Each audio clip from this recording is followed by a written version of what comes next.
says we live now.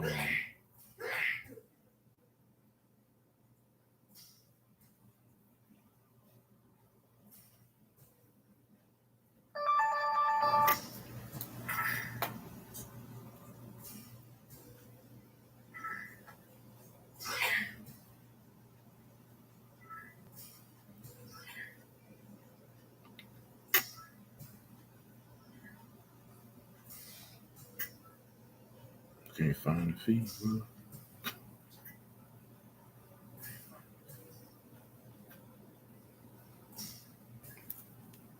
Hey, Shalom. I'm trying to find the feed. I don't see the feed where we. Oh, there it is.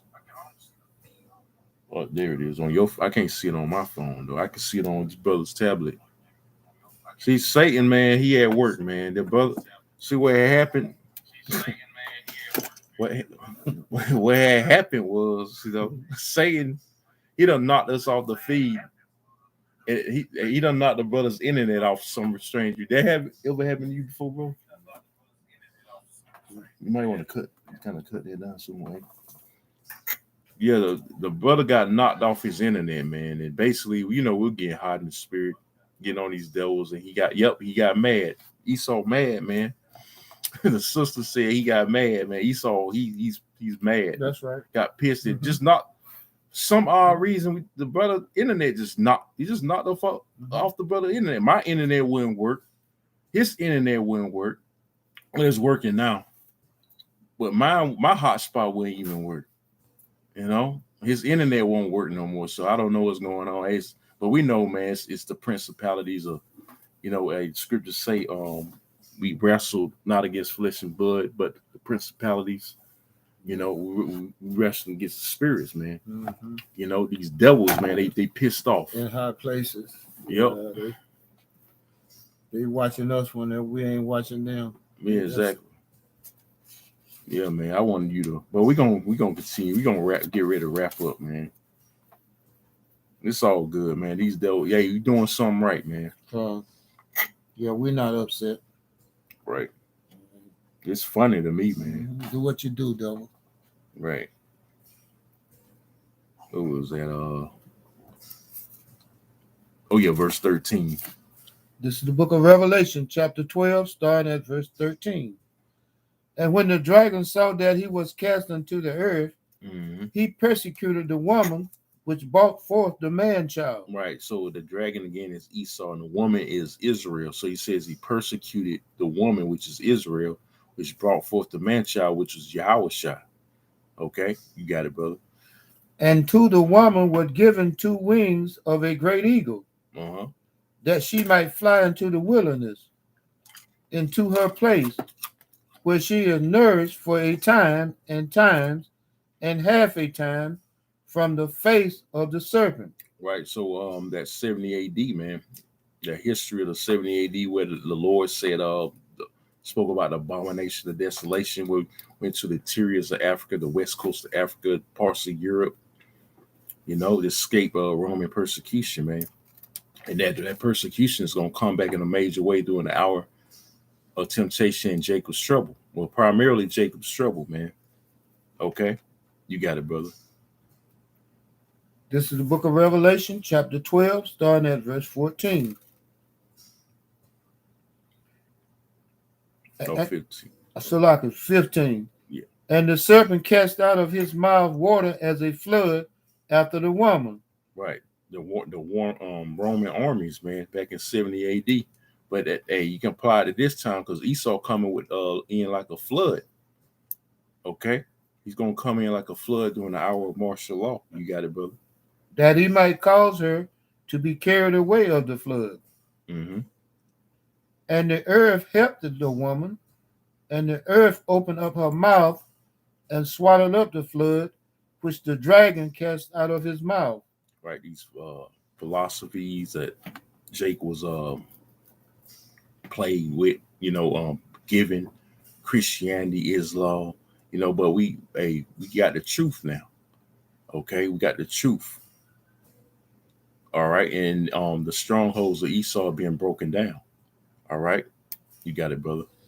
And the dragon was wroth with the woman, and went to make war with the remnant of her seed. Talking about the elect of Israel. So he's making war with us, like you seen. Well, what just happened? The live feed, a spiritual war. He's going to make it's going to turn into a physical war too. But Esau coming down with the sword. But the Lord going to protect this man with spiritual powers. That's right. Okay, because the Lord going to lift up a standard against these devils, man. Okay, so the war again is with, like I said before, he cut the live feed. The war is against you niggas, man.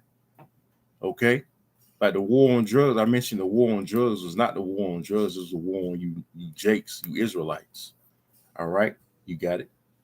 Which keep the commandments of the Most High and have the testimony of Yahushua HaMashiach, which is the elect.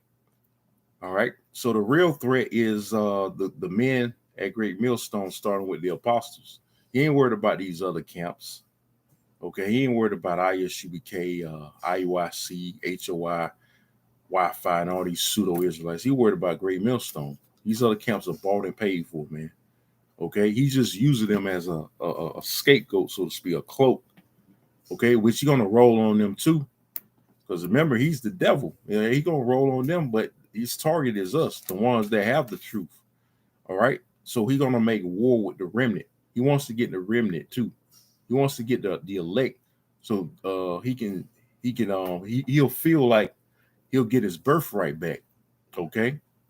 He have a good chance of getting his birthright and taking control of the earth, and eliminating the nation of Israel. Okay. But it's not going to happen.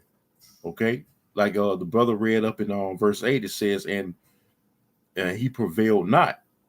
So he ain't gonna prevail. He ain't gonna succeed, man. That's right. All right.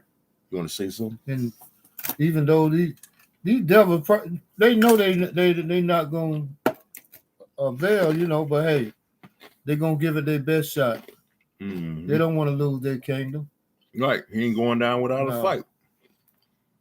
All right. So you can go to Second Ezra 13. Let me see.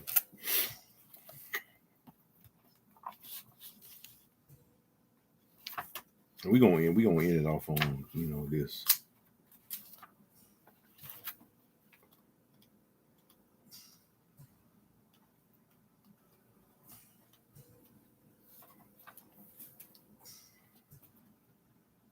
Let's see. You probably start at 1. This is the book of 2nd Ezra, chapter 13, starting at verse 1.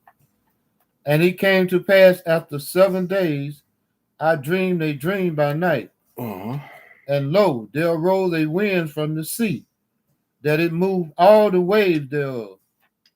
And I beheld, and lo, that man waxed strong with the thousands of heaven. That man waxed strong is Yahushua. The thousands of heaven represents his armies, man, the angelic forces. You got it.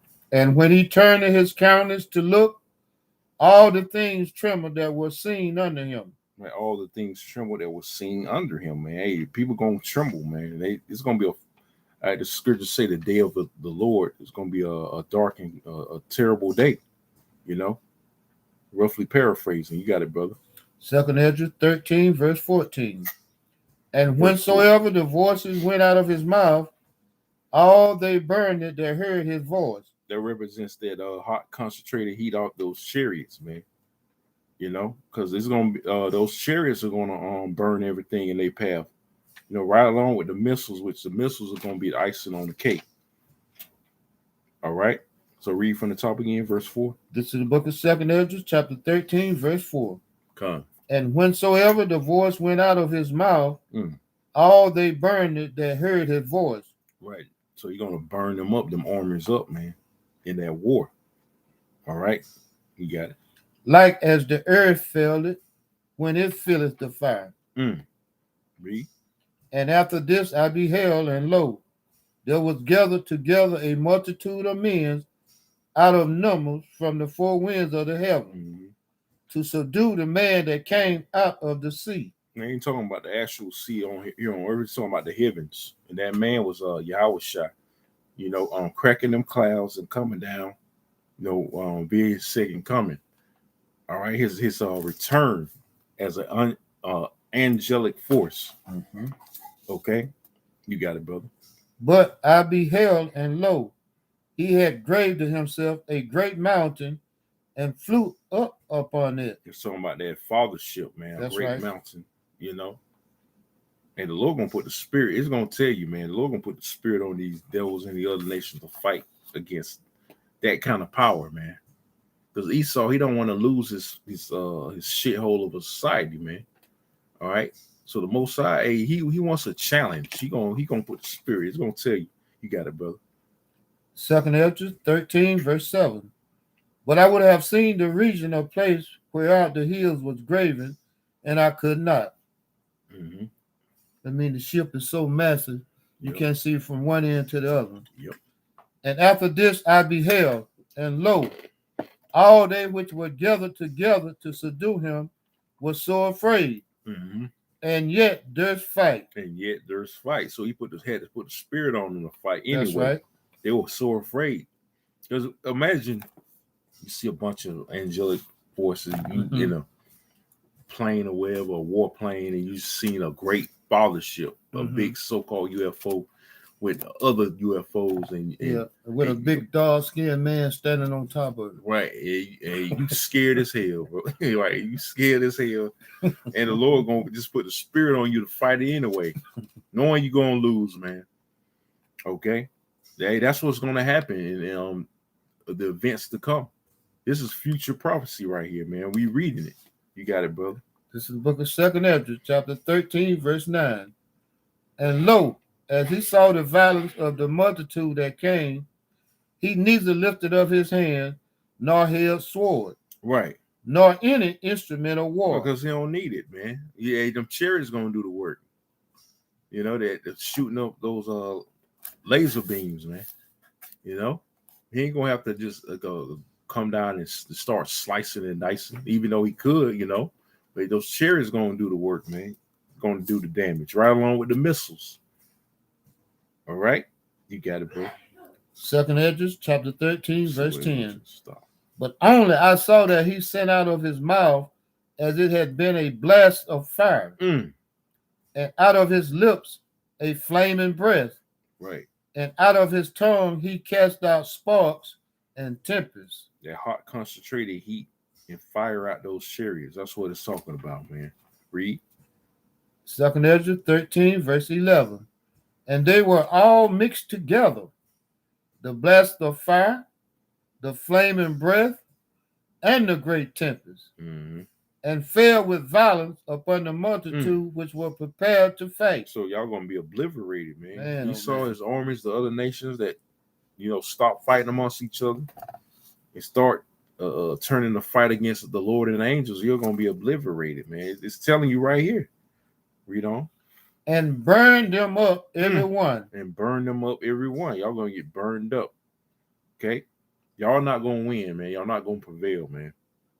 Point blank, period. You got it.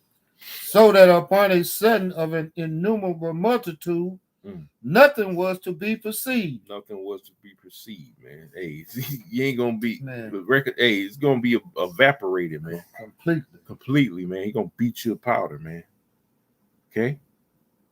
But only dust and smell of smoke. There you go. Damn. Back in what I just said.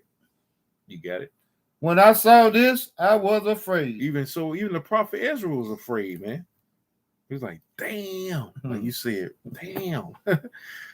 You got that horrifying vision, man, but that's what's coming, man. And the other prophets saw this too. John the Revelator saw it. We just read it in Revelation 12. You got it. 2nd Ezra, chapter 13, verse 12. Afterwards, saw I the same man come down from the mountain and call unto him another peaceable multitude. And there came much people unto him. Yep. Whereof some were glad, some were sorry, and some of them were bound, and others some brought of them that were offered. Then was I sick through great fear, and I awaked and said, Thou hast showed thy servant these wonders from the beginning, and hast counted me worthy that I should receive my prayers. Right. So he saw, the elect being delivered amongst that, man. And also when you read Second Ezra, the second chapter, it goes into it backs up, Revelation 7, how the multitude were delivered, man. The elect and the multitude were delivered, man. But the point being, we got the point, it backs up that war in heaven. All right. This Second Ezra 13 backs up Revelation 12, the war in heaven with Michael and his angels, man. All right, and the Lord. Okay, so hey, Esau basically is at his end. I'm gonna end it off with this scripture. Let's go to Second Ezra. It's only right we'll end it off. Pissing Esau off the night. It's always beautiful pissing these devils off, man. Remember we doing something right. This is Second Ezra 6 and starting at verse 8. Now I'm gonna start at verse 7. It says, Then answered I and said, What shall the part asunder of the times, or when shall be the end of the first and the beginning of it that followeth? And he said unto me, From Abraham unto Isaac and Jacob and Esau, the so-called white man, right? Esau were born of him. Sorry, when Jacob and Esau were born of him, Jacob's hand held first the heel of Esau, which is symbolic, right, of Israel pulling down Esau out of rulership. And that's talking about the elect preaching his word, bringing down this man's strongholds and watching his society crumble right before our eyes, man. Okay. The point, verse. You want to say something? I was just gonna say, Esau got a habit always telling Jacob to pull yourself up by your bootstrap. No, we're gonna pull ourselves up by your bootstrap. Right. We're gonna pull you down. Yep. On verse 9, the point says, For Esau is the end of the world, and Jacob is the beginning of it that follows. So that's the point, man. You're the end. You're at your end, devils. That's right. All right. You're going down. Ain't nothing you can do about it. Like I said, you can fuck with all the live feeds you want and terminate all the pages and channels and videos. It's not going to stop you from going to slavery. That's right. All right. You want to say something? You dance to the music. Now you got to pay the piper. Yep, that's right. So hey, you at your end. It's time to pay up, man. You devils got a long tab to pay, and you're gonna pay it, man. You're gonna fucking pay it, man. All right. So we're gonna end it off with that. You have any closing words? I haven't, thanks. All right. So hey, Lord willing, it's edifying. All we're gonna say again, all praises and glorifications goes to Yahweh, by Hashem, Yahweh Shai, by Hashem, Bakrakodash, the amongst the apostles and elders at Great Millstone who well. Peace, love, salutations to the hopeful elect throughout the four corners of earth preaching this word. All right, I'm gonna say shalom. Shalom.